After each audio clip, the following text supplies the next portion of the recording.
Paz, igreja. Glória a Deus. Vocês estão muito quietos. Meu Deus, parece que eu nem conheço esse povo hoje. E a irmã achou que vocês estavam animados. A paz, Fabiane, prazer conhecer, viu? Já falei com a Eliara, não falei com você ainda. Mas, pastor, esse povo não está meio mole? Que isso, gente. Vamos lá. Gente, deixa eu falar uma coisa para vocês. Vamos fazer uma oração? Eu gostaria que vocês ficassem de pé. Dá para ver direitinho o slide? Dá para ver direito? Amém. Glória a Deus. Vamos fazer uma oração? Pai Santo, em nome de Jesus, Senhor, diante da Tua presença estamos, Senhor, e que o Senhor possa nos abençoar nesse momento, como Teu Filho fez a oração inicial, Pai. Quero fazer essa oração te pedindo que o Senhor trabalhe na nossa vida, na nossa mente, que certamente muitas pessoas aqui viveram traumas, situações, Senhor, que trazem e carregam pela vida. E que hoje, nesse dia, o Senhor possa fazer algo diferente, possa mudar, transformar, tirar fora, limpar. A Tua palavra, Deus, ela é viva e ela é eficaz. E é ela que nos traz renovo, cura, é ela que nos transforma, que nos molda e nos dá alegria de vida. Por isso, nesse momento, Deus, eu te louvo por estarmos aqui, te agradeço e peço, Senhor, trabalha nas nossas vidas, em nome de Jesus. Amém, igreja? Podem se assentar. E eu sempre falo dos meus slides. Os meus slides é a minha cara, gente. Eu fico olhando os slides das meninas, do pastor. Aí eu falei para o pastor Renato, pastor, eu esqueci de mandar o slide lá. Na verdade, eu estava com vergonha de mandar os meus slides do grupo deles. Quando eu vi os slides da Eliara, da Fabiana e do pastor Renato, eu falei, eu vou mandar só no final, porque eles já estão chegando na igreja e não vão ver. Viu, Carla? E assim foi. Tá lá, ninguém viu ainda, né, pastor? Você viu? Vai ver agora. Se preparem para os meus slides que são diferentes. Não orna. Igual dela, verde. Aí ela se senta lá perto de uma planta, coisa linda. Aí eu ainda falei para a Carolzinha, Carol, me ajuda aí. Me ajuda a fazer uns slides da hora. Ela foi e me mandou um aplicativo que os slides querem. Fica da hora. Quando eu vi os slides, eu falei, não combina comigo. Aí fiz esses slides, vocês vão ver. Mas vai tratar do assunto. É um assunto um tanto não tão fácil, né? Mas a gente já é maduro, a gente já viveu um pouquinho. E já temos maturidade suficiente para mexer com quartinhos antigos. E eu queria mostrar esse livro para vocês. Muito bom, viu? Acolhendo Sua Criança Interior. Muito bom. Tem o caderno que vem junto com ele. É um livro bem interessante. Eu que vou passar os slides, né? Aí, é aqui. Esse daqui é novo, esse passador é diferente. Acho que é aqui. Não é? É assim? Viu como é bonito meus slides? Já começa aqui, ó, primeira página. Olha lá o que está escrito ali, gente. Provérbios 4, 23.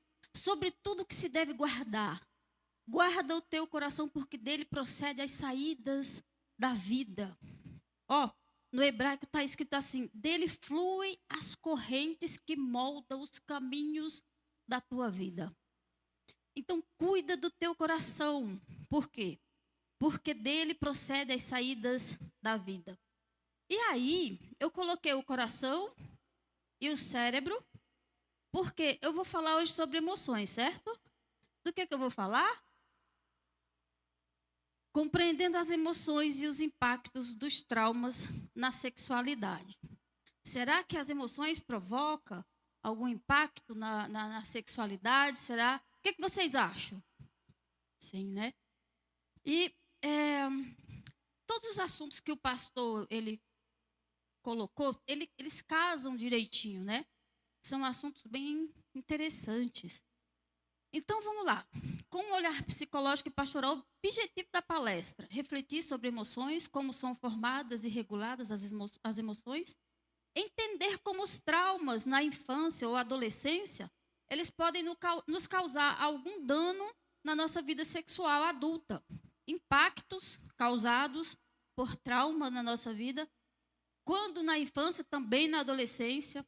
Imagine que você é adulto, você filtra um trauma diferente. Mas quando você é criança ou adolescente, já é de outra forma. Então, prejuízos emocionais causados por pessoas dominadoras. Eu gostaria de falar sobre esse assunto, que as pessoas que sofrem traumas, elas são suscetíveis a pessoas dominadoras. Oferecer caminho de prevenção. Essa é a intenção da palestra, amém? Que bonitinho, já viu, gente? Olha só. Então, o que são emoções? A gente, às vezes, fica pensando, o que são emoções, né? Elas não são palpáveis. Aonde elas se geram? E sentimento, é a mesma coisa que emoção? Vocês acham que é? Será que é? A emoção e sentimento é a mesma coisa? Emoção é uma coisa, sentimento é outra. E o comportamento também já é outra coisa. É algo que é o resultado dos dois. Então, o que é emoção? Emoção são programas de ação coordenadas pelo cérebro que gerenciam todo o nosso corpo, todo o nosso ser, né? Gerencia o corpo formada a partir de estímulos internos e externos. Qual é um estímulo interno que pode gerar uma emoção? Pensamento. São involuntárias. A nossa circuitaria de emoções, onde se trata as nossas emoções, elas são involuntárias. Eu não tenho uma emoção porque eu quero, tá? A emoção, ela vem involuntariamente, ela vem através do pensamento, através das coisas externas, de tudo o que me rodeia, me cerca, e ela pode vir através de gatilhos. Então, eu posso ter emoções através de várias circunstâncias. Não provoco. Ela é formada no sistema límbico. Olha, observa como Deus faz a gente tão perfeito.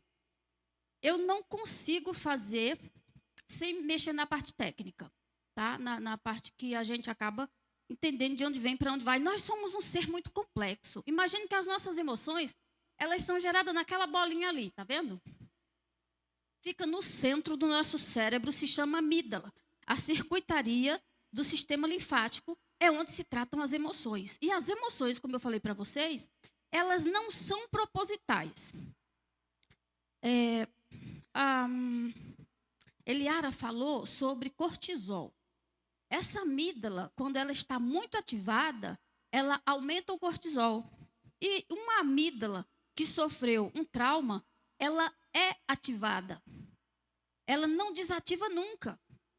Você fica adulto e ela continua uma amígdala ativada para toda a sua vida. Sentimento. O sentimento é a percepção da minha emoção. Quando eu sinto, ela já saiu do cérebro. Vocês conseguem entender? Foi para o cérebro.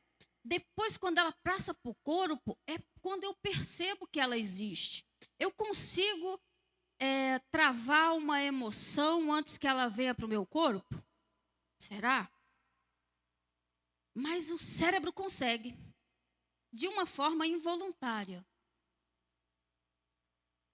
Está vendo isso daqui? Não é lindo, gente? Fala sério. Isso aqui são resultados de emoções que geram comportamento. Emoção que gera sentimento, que é transferido para o corpo, que o corpo gera um comportamento. E esse comportamento pode ser alegria, ansiedade, inveja, tédio, vergonha. Nós temos as emoções primárias e essas que já são formadas, tá?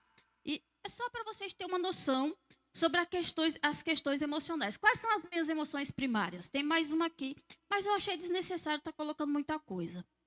Então, as emoções primárias, alegria, raiva, tristeza, medo. Nós somos dotados desse tipo de emoção naturalmente. Deus nos criou dessa forma. Os animais não sentem as emoções como nós sentimos. É tanto que os animais não têm o sistema límbico. A circuitaria do sistema límbico não existe nos animais. Só nos homens, nos seres humanos. Tá bom? Regulação das emoções. É aqui aonde a gente precisa trabalhar. Sendo as nossas emoções inatas, que provocam sentimentos e que provocam reação. Por exemplo, um colérico, ele tem uma reação diferente de um fleumático. Não é?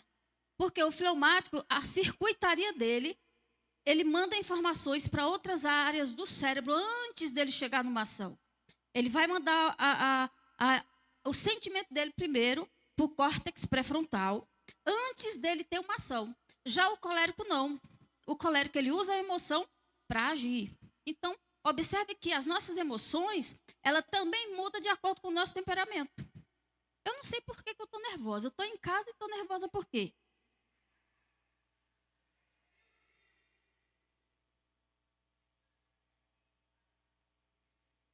Você fala, abençoa a pastora Lídia, Deus.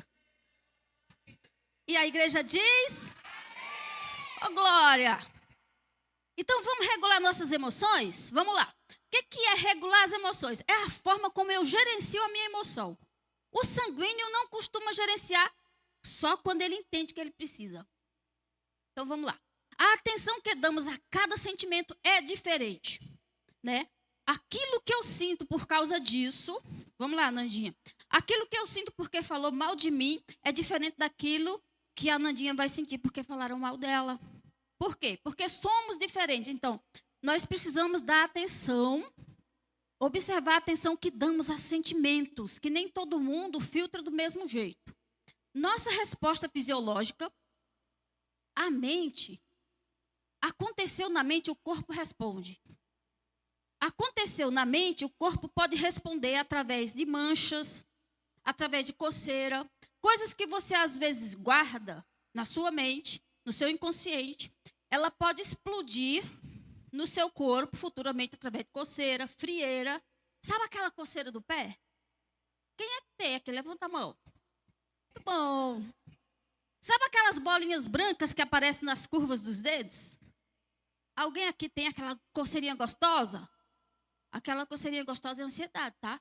É cortisol alto. E o cortisol alto, como a Eliara falou, ele também atrapalha na questão sexual. E aqui, o comportamento que escolhemos adotar mediante as nossas emoções. Como interpretar cada situação é o que faz mudar a história. Porque as emoções, elas vão acontecer. Subjetividade é o que nós temos de diferente uns dos outros. Somos diferentes naquilo que vivemos. Observamos o mundo de forma diferente. Vemos o mundo de forma diferente. Cada um de nós vê de um jeito. Então, um trauma que foi para alguém de um jeito, para o outro não vai ser a mesma coisa. A dificuldade que alguém teve porque apanhava da mãe quando criança, para outra pessoa vai ser diferente. E observe que, com o passar do tempo, também muda. Eu não sei se vocês já viram acho que é um Rios, que tem lá os psicólogos de antigamente. Tem um cinto, uma chinela, uma vassoura, um fio de ferro, cabo de ferro. Quem já viu? Quem já usou daquele psicólogo? Levanta a mão. Estão com traumas? Então, usa hoje para você ver o trauma que causa. Então, o que acontece? O tempo também muda. Hoje a gente não faz mais isso com o filho. Hoje a gente não pode usar nem a varinha, que é proibido, né? Não é bem assim, né? Mas o que acontece? O tempo muda as coisas. Então, aquilo que para mim não foi trauma, hoje pode ser. Aquilo que eu vivi, que hoje você olha assim, rapaz, a minha mãe me pegava de jeito. Hoje, se uma mãe pega um filho, a mulher já tem problema, né? Ou coisa parecida, mas vamos lá, vamos continuar aqui. Aqui nós temos um fleumático. Está funcionando a luzinha? Ah, é verdade. Ó, esse aqui é o tal do fleumático, viu, Carlinho? Ó, nós aqui, Carlinho. Mas eu sou sanguínea também, sanguínea, eu tenho metade sanguínea. Aqui nós temos, ó, a Adriana, um melancólico, pastor Sueli. Aquele que fica pensando, sabe? Não acredito que aconteceu isso. Eu não acredito que foi capaz disso. Eu não acredito. E aqui tem um sanguíneo, tipo assim, o pessoal está preocupado com isso mesmo. Chuta para trás, gente. Vamos para frente. É nada. E aqui a gente tem um colérico. Cadê os coléricos do recinto? Cadê os coléricos? Meu Deus. Vive com a tampa da chaleira voando, né? Mas, enfim, a forma como a gente vive, a nossa subjetividade, ela vê as coisas de forma diferente. Às vezes você pega num momento de uma conversa com alguém, coisas que você fala assim, pastora Vanessa, eu não entendo que essa pessoa está sofrendo por causa disso. Eu vou sentar no outro lado. Ela senta desse lado, eu sento daquele para eu passar a minha vida para ela. É mais ou menos assim, sabe? Porque tem gente que é muito sensível. Vocês estão gostando muito da palestra, não, né? Mas vamos lá. Mas e quando, nessa vida, principalmente quando criança, a gente sofre violência sexual, física ou psicológica, principalmente na época da infância? Qual o resultado que isso vai trazer para a nossa vida futura? Porque até aqui, regulando as emoções, está tudo bem, né? Mesmo que a gente tenha nossas diferenças, nossa subjetividade, nós conseguimos lidar com as coisas. Mas vocês já observaram que tem gente que o dia amanhece maravilhoso, mas para ela não? Já reparou? E ela contagia os outros, né? Meu Deus, mas vamos lá. Então, mas a violência, seja ela sexual, física ou psicológica, ela causa danos e danos, muitas vezes irreparáveis. Principalmente para pessoas que não são cristãs. Eu estava conversando com a pastora Vanessa e uma coisa que é interessante é que um trauma, e dependendo do trauma, irmãos, a gente pode fazer psicanálise, a gente pode passar no psicólogo, a gente pode fazer terapia, pode, se não for o Espírito Santo, tem situações que só o Espírito Santo para mudar. Tem traumas e tem lacunas nas nossas vidas que tem que ser o Espírito Santo. Que não adianta você conversar, que não adianta você vai receber sim o consolo, você vai receber sim o acolhimento, direcionamentos para trabalhar a sua autoestima, mas existem situações que só o Espírito Santo para mudar. Não existe outra forma. A gente precisa acreditar nesse Deus que é tão maravilhoso e que criou todas as coisas. E que o melhor lugar para você estar seria aqui nessa tarde, amém? Glória a Deus pela vida de vocês. Então, numa violência sexual, ela não é só a carícia quando você pega a criança forçado, não. Toques inadequados, exposição às genitárias, abuso sexual dentro da família. Uma coisa que é interessante saber, que os abusos sexuais com crianças geralmente é da família. Dificilmente é de fora. Geralmente é um tio, é um pai, é um padrasto, é alguém, é um primo. Geralmente é da família. Eu nunca peguei um caso que não fosse da família. Aí você fica olhando assim, poxa vida. Mas dentro de casa, que é logo onde acontecem essas dificuldades. Então, para a criança, que ela tem que ter alguém como protetor, ela entende o quê? Que agora ela não tem proteção. Ela, mesmo que ela não entenda do que está acontecendo, seja uma criança muito pequena, vai ficar sequelas dentro dela. Então, o ferimento profundo da identidade e da sexualidade. Essa questão de identidade, ela muda o conceito de quem sofre um trauma. A violência física. A violência física não é só agressão. A violência física, ela também, sabe aqueles castigos emocionais que a criança, ela tem, a criança geralmente ela tem mais medo do pai, certo? Mas o medo excessivo, ele vai manter a amígdala o tempo todo em sinal de alerta. E esse sinal de alerta vai te prejudicar pro resto da vida, como eu já te falei. Ele provoca bruxismo. Alguém aqui tem bruxismo? Meu Deus. Alguém aqui tem fibromialgia? Enxaqueca? Vamos lá. Violência psicológica. A humilhação, ameaças constantes, excessivas, xingamento, culpabilidade, ou seja, você é o culpado. A xícara caiu, é porque você não prestou atenção.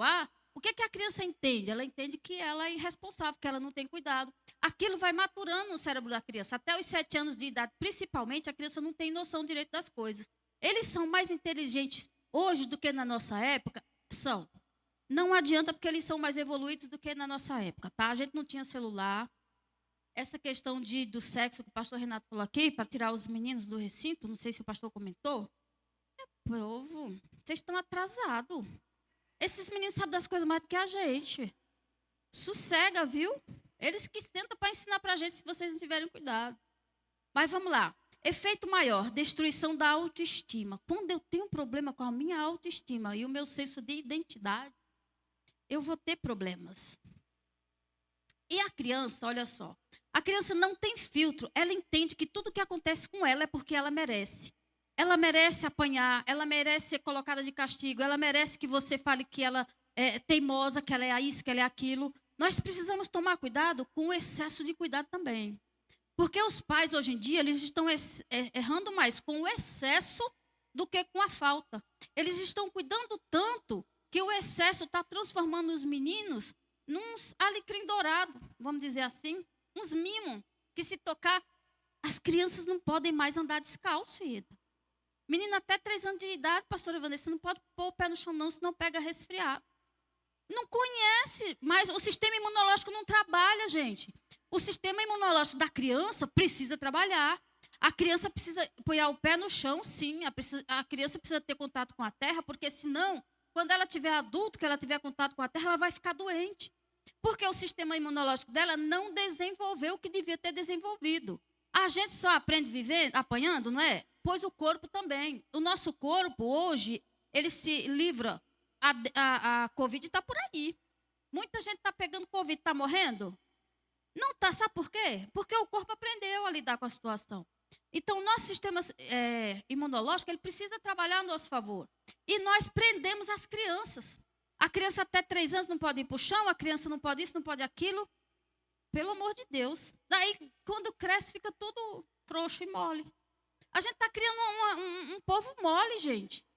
Eu não sei se é porque eu já estou passando da idade, pastor Renato, eu já estou calejada da vida, mas a gente vê. Vamos continuar, melhor. Vamos lá. Deixa eu ver meu tempo. Mas vamos lá, gente. O que eu quero falar? Uma coisa que aqui, ó. Isso aqui mexe demais com a criança. E nós não temos noção do quanto isso aqui mexe com as crianças, ó. Muitas vezes a criança não tem idade para processar, mas a mesma entende que ela foi invalidada, não foi preservada. Crescerá com excesso de desconfiança. Já viu aquela pessoa que não confia em ninguém? Conhece? Alguém que não confia em ninguém? Por que será? Não é? Se não confia, é porque certamente sofreu um impacto na vida infantil, na vida quando adolescente, algum trauma viveu. Então a criança ela não entende, mas o que acontece? O trauma ele fica registrado no cérebro, ele fica registrado como um carimbo nas suas sinapses.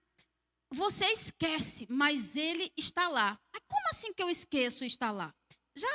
Já pensou que tem parte da sua infância que você não lembra? Tem alguém aqui? Fala assim, eu não lembro disso.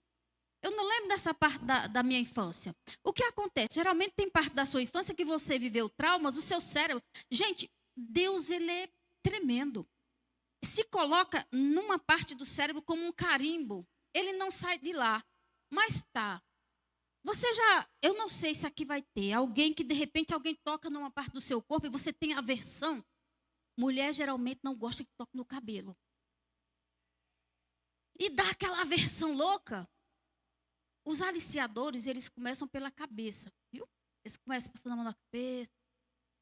Então, quando toca em você, não toca na minha cabeça que eu não gosto. É um negócio instantâneo. Por quê? Isso daí está carimbado numa sinapse dentro do seu cérebro. E você sabe? Não, você não sabe.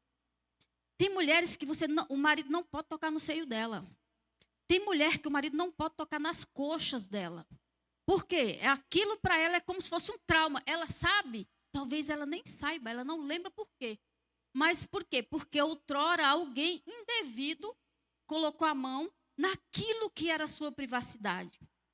E muitas vezes, levando para a parte sexual, a mulher ou o homem leva isso para a vida adulta e o parceiro não entende, não sabe por quê. E às vezes a própria pessoa não sabe o porquê.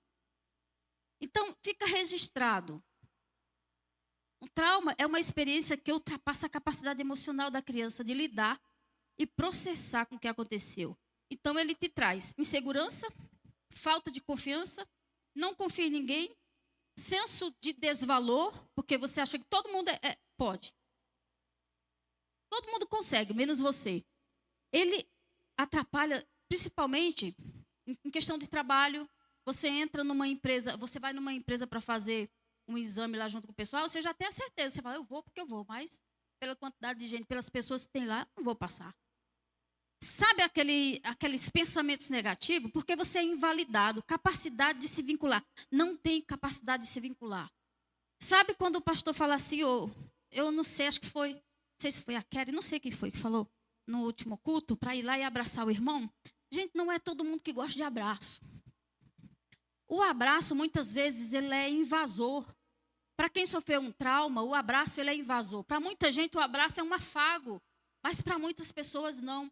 E às vezes a gente não entende. A gente fala, aquela pessoa é assim porque não gosta de abraço. Você não sabe o que ela viveu na infância dela. Você não sabe a história dela. Você não sabe a intimidade que tiveram com o corpo dela antes que ela permitisse. Então, o nosso corpo, ele não deve ser violado. O nosso corpo não foi feito para ser violado. É tanto que o casamento, ele é para que o ato conjugal seja permissível entre um e outro. Não pode ser violado. E coabitar com entendimento. E quando alguém coabita com você sem que você permita, sem que você queira, sem que você entenda, sem que a sua capacidade de pensar esteja já com uma circuitaria preparada. Não é? Aí está aqui, ó, os neurônios inibitórios. São eles que escondem. Deixa eu ver o próximo. Aqui, eu queria chegar aqui. Então, segundo Freud, funciona assim, ó. Essa região aqui é o que estamos aqui agora, certo? É o consciente. Lembra do Titanic? A gente vive igual o Titanic, na parte de cima, na parte que flutua. Por que o Titanic bateu? Porque ele não viu a parte de baixo. Então, aqui nós temos o pré-consciente. O que é o pré-consciente? É o nosso quartinho do lixo. É o nosso quartinho, a nossa despensa. É ali onde a gente coloca nossas coisinhas que ninguém pode saber. Tudo que está aqui é o consciente. Mas se vocês pararem um pouquinho agora, vocês vão entrar no quarto do lixo. Que é o quarto onde a gente guarda as nossas coisas antigas e que ninguém pode saber. É o quarto que, às vezes, um pastor está pregando assim, aqui você fala, rapaz, eu já fiz isso, ó. Eu não valia muita coisa. Graças a Deus que Deus é bom, né? Gente, eu não valia muita coisa. E aí você fica olhando assim, Deus é tão bom que ele pega a gente que não vale nada e transforma. E graças a Deus que ele faz a gente lembrar para saber de onde veio. É para não querer voltar para lá, não é, pastor Renilson? E aqui, pastora Luana, ó. Bem aqui, desse quartinho da bagunça, pastor Renato, tem uma portinha que vai levar algo para esse inconsciente, que é onde estão carimbados nas nossas sinapses. E esse inconsciente aqui, um dia ele pode ser revelado. Ele pode ser revelado através de outra vivência. Alguém que foi abusado e que não lembra do fato, se um dia um filho ou alguém da família for abusado, ele pode ter sabe aquela coisa que estala, a porta que abre e a boia sobe? Isso pode acontecer.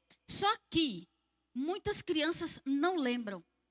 Muitas crianças pode passar no médico, o médico vê que a criança foi estuprada, mas a criança ela não vai lembrar futuramente. Ela vai apagar da mente dela. Isso acontece com todo mundo? Não. Mas é uma forma de defesa, é uma forma de viver. É uma forma que o cérebro trabalha. Tá. Você não lembra. Seu cérebro não lembra, mas o seu corpo sabe. Porque tudo que tem na sua circuitaria mental tem no seu corpo. Nós temos um fio que liga do cérebro, a coluna que vai para todas as partes do nosso corpo, e esses neurônios são distribuídos pelo corpo todo. Se eu tenho uma amígdala toda hora ativada, eu tenho cortisol no corpo todo, o tempo todo. O cortisol causa estresse, baixa o libido e me deixa num sinal de alerta todo o tempo. Quando eu tenho um cortisol ativado, deixa eu ver se eu estou no próximo slide. Aqui. Se eu tenho um cortisol ativado, se eu tenho uma amígdala, que ela está o tempo todo no estado de alerta. Olha, a amígdala, ela é do tamanho de um caroço de azeitona. Quando ela vive em alerta, ela fica maior. Então, a circuitaria dela trabalha mais no cérebro. O meu corpo... Alguém aí tem os ombros pesados de vez em quando? Sabe quando você está com o corpo pesado, os ombros, assim, você fala, estou precisando de... Alguém me coloca para relaxar. Tem? É uma circuitaria que trabalha, que fala para o seu corpo. Ó, cuidado. ele manda para o teu corpo o tempo todo para você tomar cuidado. Então, ou seja, o instinto do medo está ligado o tempo todo. Se algum barulho acontecer ali, algumas pessoas de imediato vai virar para trás. Outras não, tá? Se de repente cair um copo, alguém de imediato já perigoso até pegar o copo. Outras não. Ah, mas fulano é lerdo? Não, tudo depende da sua circuitaria neural. Então, o que acontece? Quando eu tenho essa amígdala superativada, como eu já falei, eu vou fazer o quê? O restante do cérebro não funciona direito. O meu córtex pré-frontal, ele não funciona com a mesma forma que quando a minha amígdala está desativada. A minha circuitaria de sentimento, de emoções está ativada, então o meu córtex pré-frontal, ele me dá dificuldades para tomar decisão. Sabe aquela pessoa mais dificultosa para tomar decisões imediatas? Por quê? Porque o sistema límbico dela está trabalhando. O sistema límbico dela está operante, sabe?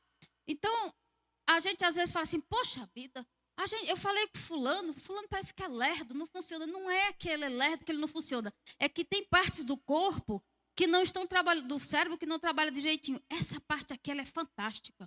É daqui que saem as tomadas de decisão, é daqui que saem as coisas assertivas.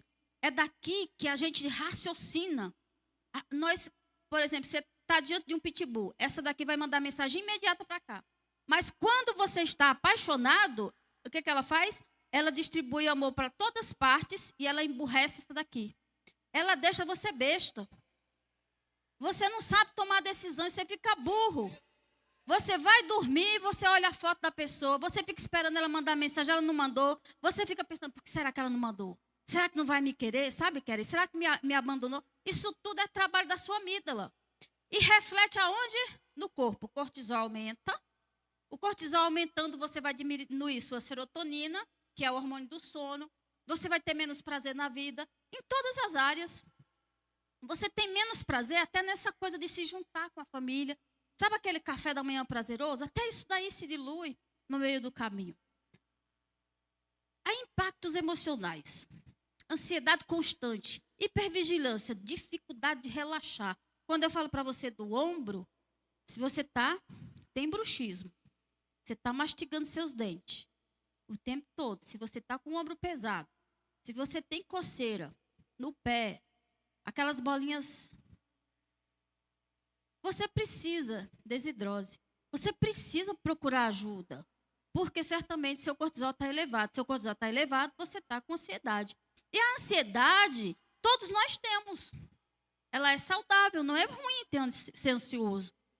Mas a ansiedade generalizada já é um transtorno. Então, tudo demais transborda, né? Tudo demais transborda. Deus fez tudo na medida certa. Então, nessas condições, procura ajuda. Procura, porque precisa. Porque depois que chega nesse estágio, vai para outras áreas. Vai para dor nas juntas, vai para dor nas articulações, vai para o fígado. Vamos lá. Depressão, tristeza persistente, falta de energia, sensação de vazio, vergonha tóxica. Ou seja, a pessoa sente que tem algo de errado com ela. Já percebeu que tem a gente que acha que tem algo de errado comigo? Tem alguma coisa? Todo mundo me olha atravessado? Às vezes nem te olharam, mas você acha que alguém te olhou atravessado? Culpa indevida. Você tem culpa. Crença de que se você foi abusado porque de alguma forma você fez aquela pessoa sentir desejo por você. É o que mais as pessoas têm, é culpa. Eu estava no lugar errado? Será que eu fiz alguma coisa para que aquela pessoa sentisse desejo por mim? Baixa autoestima e autodepreciação. Impacto nos relacionamentos, dificuldade de confiar e relaxar na outra pessoa. Alguém tem um marido ou uma esposa que é ciumenta? Excesso de ciúme? Eu já estou por dentro, viu? Eu já estou sabendo. Medo do abandono e rejeição. Será que o ciúme é por causa do medo, do abandono e da rejeição? Será que essa pessoa viveu traição dentro de casa? O pai traía a mãe, ou a mãe traía o pai, ou era normal antigamente. Meu pai, por exemplo, ele tem mais alguns filhos, se bem que meu pai era um homem bom. Quem se atreve a falar mal do meu pai, não. Quando ele tinha outros filhos, foi antes do casamento. Mas eu tenho um tio que tem 68 filhos. Só uma mulher, uma pata seca. Só de uma ele teve 20, outra teve 13, outra teve 8. Eu conheço a de 20, a de 13, a de 8. Mas tem outras que eu não conheço. Mas ele teve bastante filho. Muito filho. Era uma máquina. E está vivo ainda hoje. Está vivo. E assim, ele é muito esperto. Ele fica uma semana na casa da amante, na casa da mulher principal, e elas são amigas. Ah, gente, nem me fale. Vamos lá, tolerância a relacionamentos abusivos. Quando você tem uma infância que você teve algum abuso, é mais fácil você ter tolerância a um relacionamento abusivo. Mas e a outra pessoa? Quando você tem uma pessoa que teve algum transtorno, quando você pega alguém que não teve transtorno nenhum, você viver com uma pessoa que está sempre no sinal de alerta, está sempre achando que você chegou tarde porque você estava olhando para outra mulher ou que você estava olhando para outra pessoa. Então, vive-se no lugar de alerta, numa situação de alerta. Tolerância a relacionamentos abusivos por crença de desvalor. Por que muitas vezes você aceita um relacionamento abusivo? Ciúme excessivo ou vigilância do parceiro o tempo todo. Isso é normal.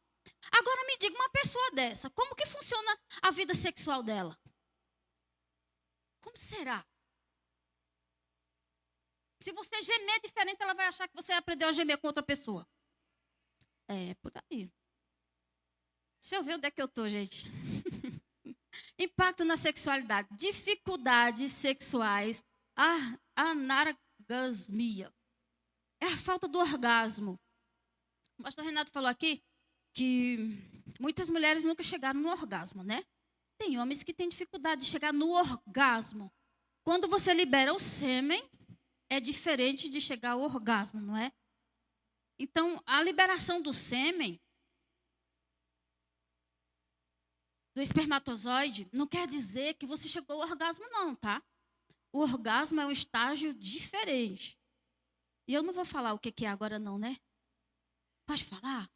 Vocês sabem o que é orgasmo, né, gente? Tem gente aqui que nunca sentiu orgasmo.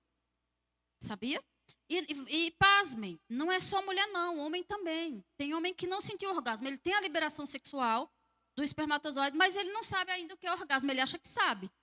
O homem, por exemplo, que ele toma um vinhozinho, dá aquela vontade, o desejo, tudo lá. Vamos lá. Mas ele ejacula, mas o ápice, o clímax, não acontece. O esperma sai, mas o clímax, não. Vocês entenderam onde eu estou querendo chegar? Entendeu, né? Então, vamos lá.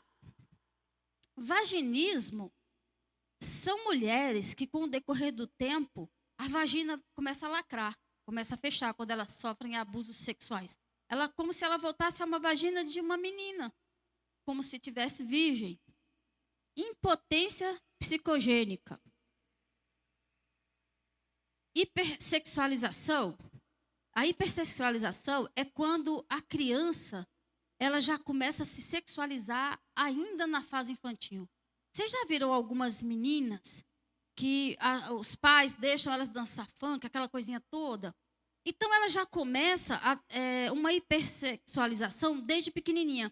Mas, muitas vezes, são crianças que são abusadas e elas começam a entender e a desejar o sexo ainda na fase pequena, ainda antes dos 12 anos de idade, e aí vai. Porque os 12 anos de idade é a fase da puberdade. É a fase que os jovens vão querer se masturbar. Vocês sabem que não pode, né? E tira isso da cabeça, isso é coisa do mundo, né? Mas, enfim. Estamos aqui. Confusão sobre a identidade e os papéis sexuais. Vai ter confusão? Vai. Sobre os papéis sexuais, vai ter confusão. A gente tem situação, às vezes, de que uma menina foi criada com um pai que ele era muito bruto com a mãe e que a menina observava cenas abusivas, até cenas sexuais. Então, ela entende que casar com um homem é prejuízo. O cérebro começa a maturar pensamentos diferenciados. Se você tiver relação com uma mulher, a mulher ela é mais generosa, certo? A mulher ela é mais carinhosa, ela é educada, ela tem sentimentos, é diferente de um homem bruto. Então, distorce, às vezes, o pensamento de uma criança, a forma como ela vive, o ambiente em que ela vive. Isso muda também a personalidade da criança, porque quando eu aumento o meu cortisol, que eu diminuo a minha testosterona, eu aumento os meus hormônios femininos, isso quando eu sou um homem, certo? Os meus hormônios masculinos. Então, se eu diminuo meu hormônio masculino, eu tenho facilidade para ter hormônios, aumentar os meus hormônios femininos. Alguns homens têm aquelas tetas. Esqueci o nome, gente.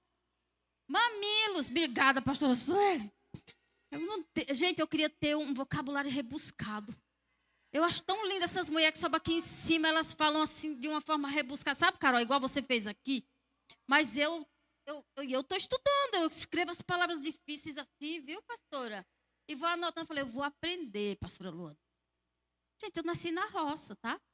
A minha mãe era professora, mas eu sou da cidade pequena, eu aprendi a falar. Agora, essas palavras rebuscadas assim é difícil. Mas, enfim, pastora Suelen, o hormônio feminino, ele aumenta o estrogênio, né? A falta do hormônio da testosterona aumenta o estrogênio. Uma coisa que eu não sei se a Eliara vai concordar comigo, e eu acredito que seja verdade, viu, Eliara? Eu acredito que a alimentação que nós temos hoje, ela diminui muito a testosterona. Eu acredito que a nossa alimentação, essa alimentação muito sintética, ela mexe sim com o gênero com o passar dos tempos. Eu acredito. Né? Não sei, eu não tenho como falar que isso é uma verdade. Mas, antigamente, vamos dizer que há 50 anos atrás, o homem tinha mais testosterona do que hoje. Isso é comprovado cientificamente. Eu acredito que essa falta de testosterona tem a ver com a alimentação que a gente consome. Porque meu pai não conheceu um x-salada, meu pai não conheceu o Big Mac. Ele não conheceu. Ele conheceu o queijo da vaca, mas esse queijo processado aqui, ele não conheceu. Então, certamente, ele tinha mais testosterona que os meus filhos terão. Eu acredito. Tá? O trauma sexual não é apenas um evento físico. Ele atinge o corpo, as emoções, a memória, o sistema nervoso, a visão de si e do outro, a espiritualidade, a sexualidade. É uma ferida biopsicoespiritual. Ela atinge todas as áreas do nosso corpo. Traumas... Vocês estão tirando foto desse slide? Não, né, Lê?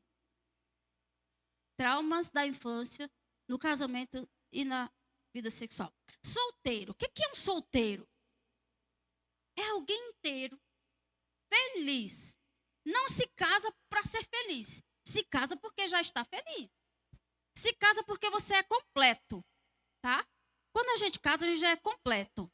Só que quando a gente leva um algo a mais, um trauma, a gente precisa primeiro se curar desse trauma para a gente ir feliz, sorridente, contente para um casamento que não existe essa coisa de alma gêmea, tá? Isso daí é coisa que meteram na cabeça do povo. Eu já li um livro sobre alma gêmea. Quando eu era ímpia, gente, eu não acreditava. Eu olhava assim e falava, eu ainda vou achar essa alma gêmea. Gente, depois que eu li o livro, eu vi o Marilson. Eu descobri que não existe alma gêmea. Isso é coisa de gente doido, gente. Que história é essa de alma gêmea? Não existe. Nem coloque isso na cabeça dos cadê jovens. Os meninos saíram, ó. Seletivo. Tá, mas se você está apaixonado, como é que você vai ser seletivo? Uma pessoa apaixonada, ela não consegue ser seletiva. O bom de você ser criado na igreja... Eu fico pensando, por que eu não fui criado na igreja? E uma turma que tem aqui, né? Mas enfim, gente, Deus sabe todas as coisas. E a gente brinca. Mas vamos lá. A paixão, ela deixa o ser humano emburrecido, como eu já falei. Quando você está apaixonado, você não consegue ser seletivo. Você não consegue entender que você precisa estar bem para você entrar num relacionamento. Não existe aquela pessoa me completa. Não existe eu vou casar para ser feliz. Não existe isso. Você é feliz e aí, sendo feliz, é que você vai casar. O pastor Renato falou isso ou eu estou... até que a morte nos separe. Ou... né? É muito tempo, não é? Tá. Quando essas feridas emocionais não são tratadas, crescemos levando lacunas. Levamos buracos emocionais. Levamos fagulhas. Levamos coisas que não devíamos levar para o nosso casamento. Né? E essas lacunas aumentam a nossa vulnerabilidade na vida adulta. Às vezes, Na maioria das vezes nós não sabemos que temos essas vulnerabilidades.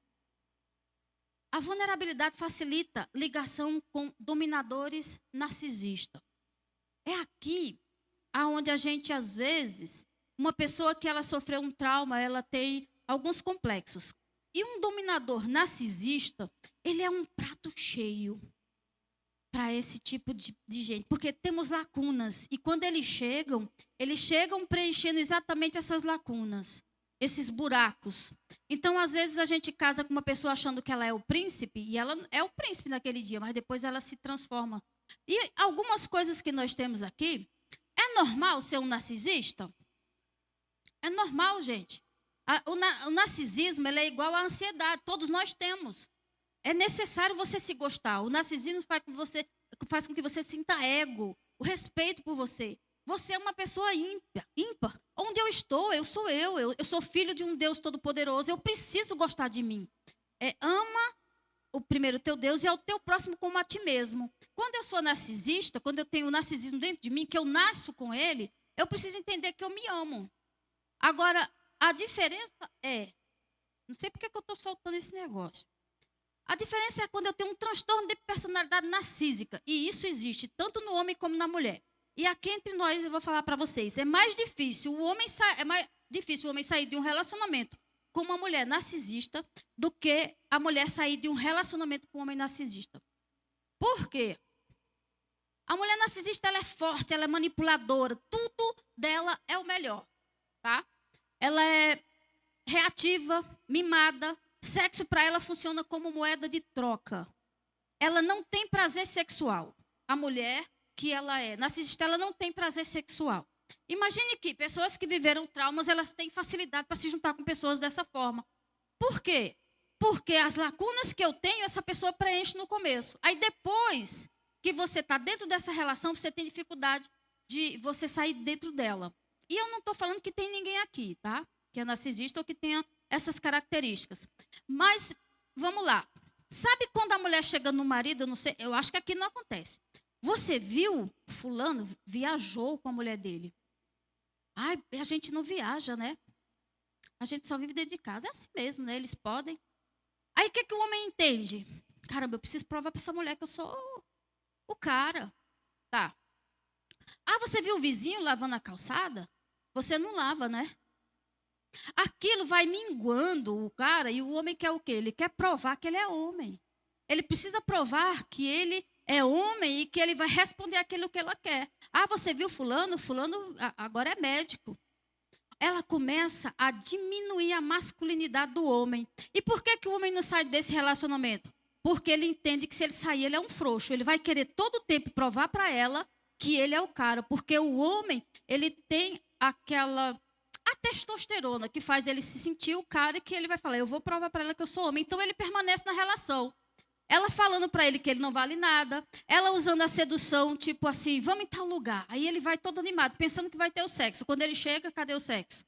Ah, você foi comigo só porque você queria transar? Pois então não vai ter transa. Essa noite não tem transa. Então o que o homem entende? Ele, cada dia mais, ele quer provar para ela que ele é capaz. Então o homem vira uma massinha de manobra. Para vocês terem noção, o que representa o narcisismo é aquele boneco que é a marionete manipulada. Então, são situações que os nossos jovens que deviam estar aqui precisam tomar cuidado para não cair nessas questões. Sedutora, reduz a masculinidade do marido a pó. Ela está numa roda de conversas, em vez dela exaltar o marido dela, ela faz com que ele se sinta humilhado, ele se sinta pequeno. Sexo é moeda de troca, usa a fragilidade como estratégia para controle, manipula através da culpa, desvaloriza a autoridade do sexo masculino, exige que ele supra as necessidades dela, ela não gosta de trabalhar. Fala que ela não gosta de trabalhar, mas ela manipula o homem de tal forma que ele, além de mantê-la, ele dá a ela mais do que ela precisa, porque ele precisa mostrar para ela que ele é bom em alguma coisa. Quando que a pessoa se submete a isso aqui? Quando, de alguma forma, ela viveu algo que a deixou vulnerável. Aqui, a ausência do desejo. A mulher narcisista, ela não tem desejo. Não existe rota de fuga. Só através de terapia, através de conversa pastoral. O homem que está numa relação dessa, segundo a psicologia, ele não sai se ele não tiver uma ajuda. Ele não sai se ele não se abrir, se alguém não tiver um acompanhamento. E o que é um homem narcisista? Um homem controlador, invasor, ditador, autossuficiente. Você conhece alguém que tudo dele é o melhor? Ele é o cara, tudo que ele fala é perfeito. Tudo que ele fala é autossuficiente. Ele é do tipo agressivo também, é o tipo que bate a porta, egoísta. O dinheiro da mulher é dele, tá? E ela trabalha para dar o dinheiro para ele. A gente vivendo uma vida cristã, a gente não sabe o tanto de gente com problemas e traumas que tem por aí. E o que aconteceu para alguém ter esses aspectos narcisistas? O vínculo dele foi cortado na infância. Observa que a infância, ela moldula a nossa vida. O que é interessante, a gente que é adulto, que está aqui e que temos filhos, é o cuidado que temos que ter com os nossos filhos. É o que a gente está preparando para o futuro. Como o pastor Renato falou, são aljavas, são flechas que estão na nossa aljava que a gente vai lançar. E o que é que a gente vai lançar?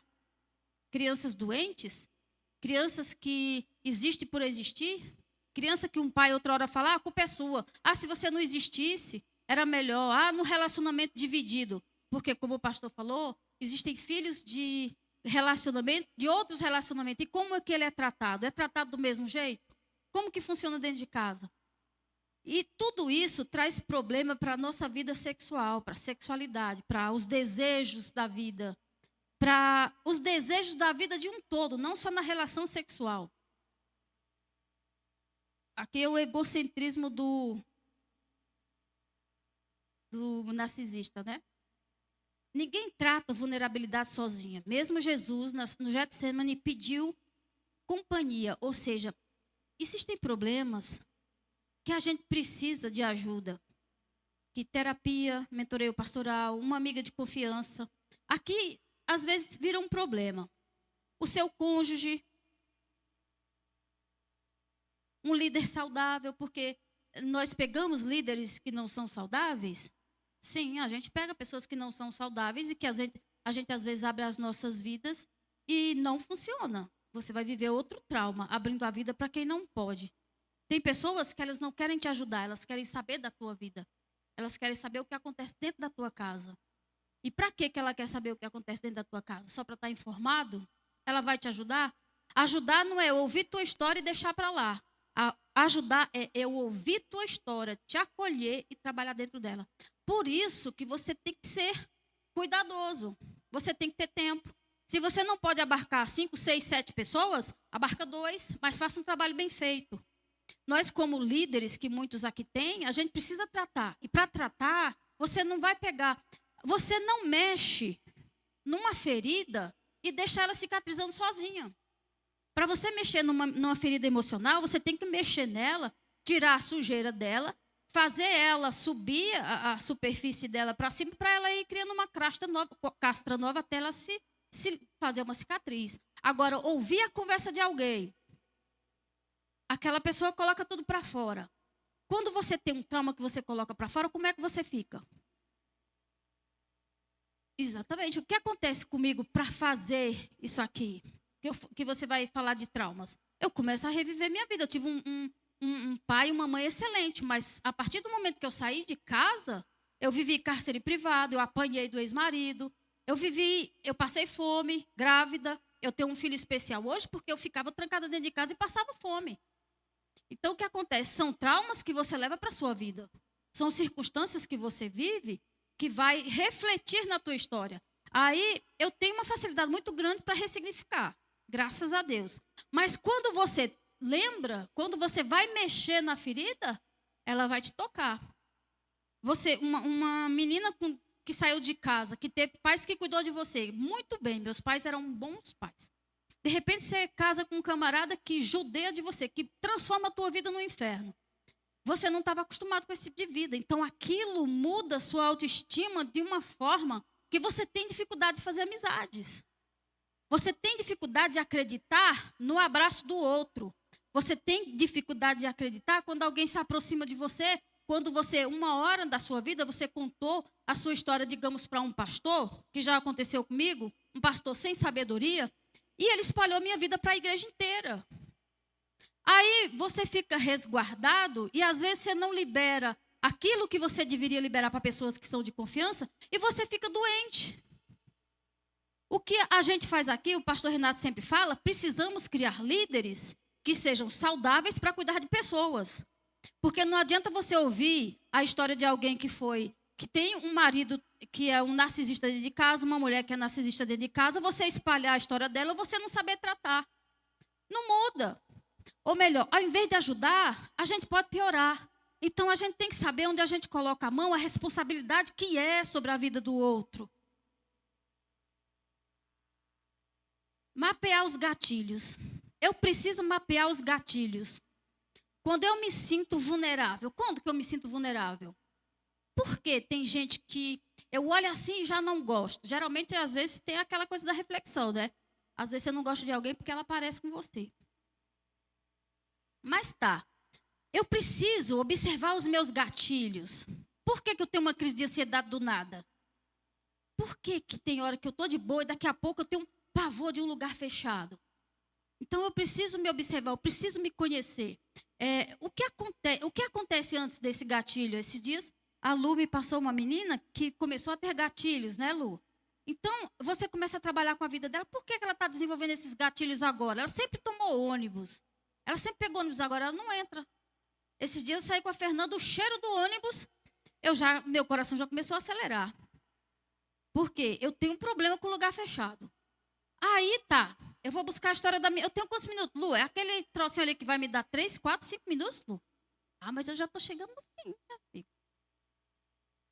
E aí, eu descobri que a minha mãe, ela teve um parto bem difícil, sabe? Sabe as dores do parto que passa da hora? Que você fica 2 dias para a mulher ter o filho porque eles acreditam que o parto vai ser normal? E que quando chega no médico, o médico falou, já morreu, a gente vai abrir para ver se está vivo. Aí você não entende por que alguém tem fobia de lugar fechado. Por que os traumas acontecem nas nossas vidas. Às vezes você fala, como é que pode? A pessoa ter medo de altura. Tem gente que tem medo de altura. Cadê Marcão? Marcão puxou Carandiru, gente. Marcão tem medo de altura. 5 metros para ele já é muito lá, né? Ficou branco, pastor. A gente subiu no Cristo, uns 15 metrinhos, Marcão estava lá. Falei, um homem desse tamanho, camarada ficou no Carandiru. Não sei o que Marcão fez para ir para lá. A gente não sabe. Deixa para outro dia. O que eu pensei automaticamente? Como o meu corpo reagiu? Você já teve uma aceleração no seu coração que você não entende o porquê? Tá, então vamos lá. Como que pessoas saudáveis têm condição de ter uma relação sexual saudável? Eu queria contar uma historinha para vocês. Senta com S, tá? Eu falei pro... Aí ele falou assim, pastora, não fala não, ninguém vai perceber. Eu falei, menina, eu vou falar, porque depois tem gente que vai ficar falando, olha assim, rapaz, pastor escreveu senta com C. Eu falei, não, senta com S. Foi o corretor que deu problema, não fui eu. Vamos lá. Isso ali é uma parede que tem um prego, certo? Vou contar uma história para vocês. Um moço chegou numa casa muito bonita. E ele queria que o dono da casa vendesse a casa para ele. Quem já viu essa história? Ah, fica quieta vocês duas. Ele queria que o dono da casa vendesse a casa para ele. Aí ele insistiu, colocou um valor muito alto. Aí o dono da casa falou, não vou vender.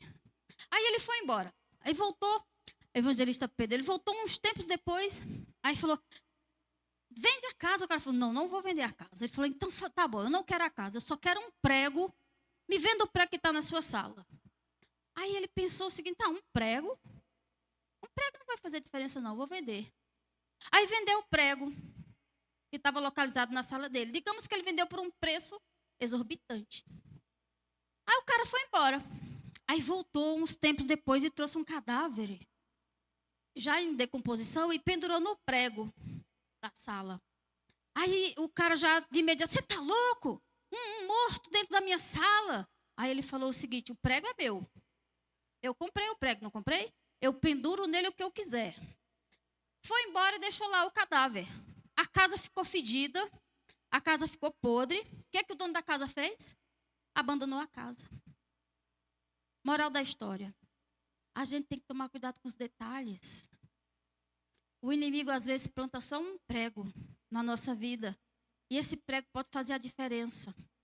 Às vezes, uma coisinha simples que a gente vive hoje e que aflora, ou coisas parecidas, ou circunstâncias que a gente deixa entrar nas nossas vidas, está no relacionamento, mas tem uma história passada. E às vezes você quer cultivar o passado, você vai deixar o relacionamento fedido. Você tem alguma coisa que não era para ter, mas ali tem um filho.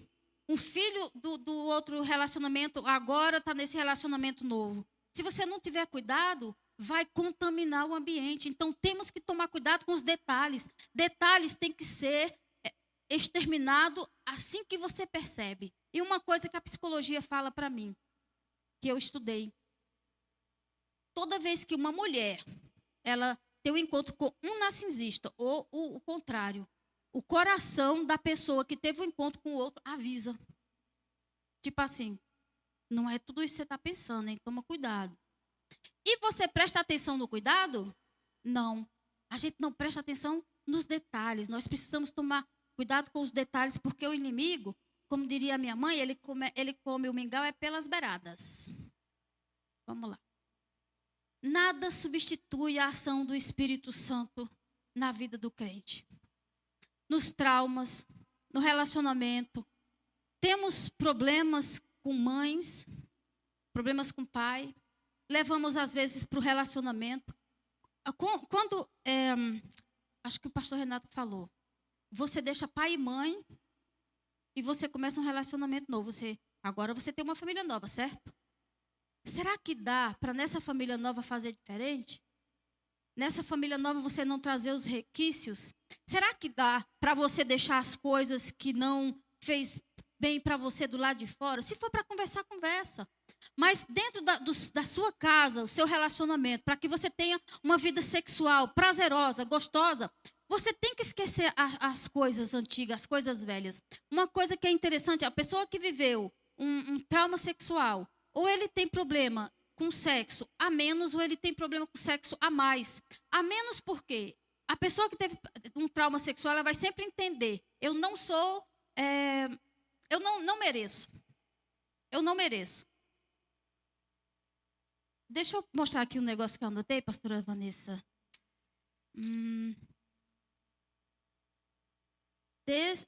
Disformismo corporal.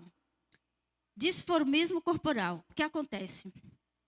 Quando você é abusado, você pode ter como autodefesa comer demais, engordar. Por quê? Porque você quer ficar feio.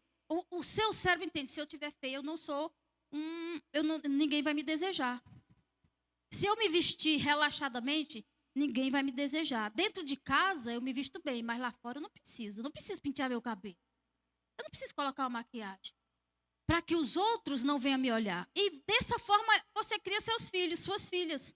Você vai crescer uma menina com uma roupa que ninguém vai ter desejo por ela. Você vai pegar o seu filho e transformar ele num menino que ninguém vai ter desejo por ele. Porque dentro do seu cérebro, você entende que aquilo é a forma certa. Ou você, de uma certa forma, você tem um desejo pulsante. Porque o teu cérebro entende o quê? O sexo é o que te faz viver. O sexo é o que te dá alegria. O sexo é o que faz você fazer o outro feliz. E mulheres que tiveram problemas, elas não costumam escolher o marido porque ela acha que o cara é o cara. Ela costuma escolher o marido porque ela fala assim, ele vai me aceitar do jeito que eu sou. Ela não escolhe um homem porque ele fala, aquele homem é o top de linha, hein? Quando ela vê um homem assim, ela fala, eu não mereço isso daí. Aí ela escolhe o homem que ela fala, esse daí vai aceitar o meu trauma, aceitar a minha vida, vai aceitar a vida que eu vou levar. Então é esse homem que eu quero. São situações que nós precisamos cuidar. Eu acredito que possa ter algumas pessoas aqui que viveram traumas, que viveram circunstâncias, que viveram opressões, e que essas opressões, elas se refletem sim na vida sexual, elas se refletem no casamento. Uma mulher ciumenta, ela bagunça o casamento. Um homem ciumento bagunça o casamento. Você acredita que o homem, como o pastor Renato falou, eu matei ela porque amo? É um narcisista, tipo assim, ela era minha, não vai ser de mais ninguém. Deixa eu ver qual é o último slide. Sou eu, gente, ali sou eu, uns 50 anos atrás. Não, gente, não é isso tudo, não. É isso. Ô, Alan, quantos anos eu tinha quando tu me fez ali? 18 anos aqui? Não, Alan, mas aqui eu devo ter uns 18 anos.